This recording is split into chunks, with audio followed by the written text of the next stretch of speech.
We're back, and with the fifth problem of the exam, this problem asks us to find the arc length of the parametric curve x of t, y of t equals e to the t minus t, comma 4e to the t over 2 if t runs from 0 to 5.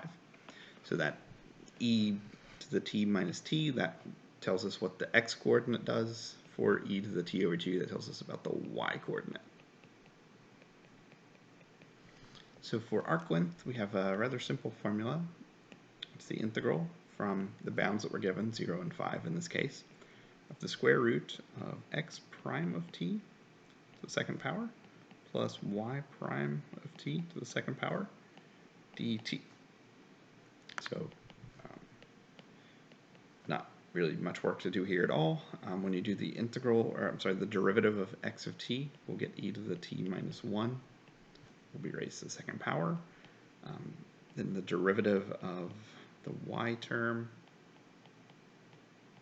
will be that by the chain rule, dt.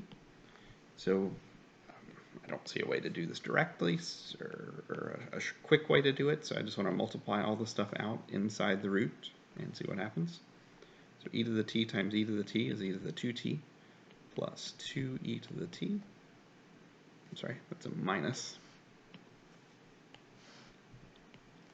And plus 1. Keep in mind that second one there inside the parentheses is 2e to the t over 2.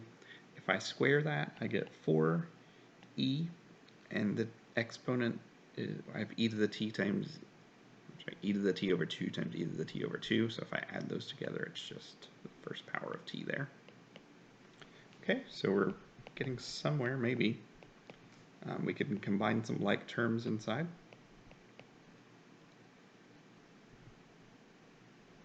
Sorry, that was a plus 4e to the t.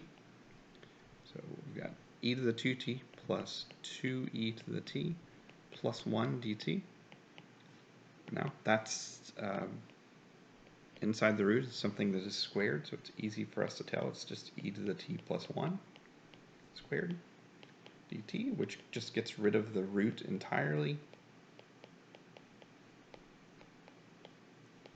So we're here.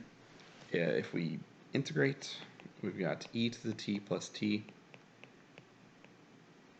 Plug in 5 and plug in 0. I have e to the 5th plus 5 minus e to the 0 minus 0. Keep in mind e to the 0 is 1. So this is e to the 5 minus, plus 4. And that's the arc length.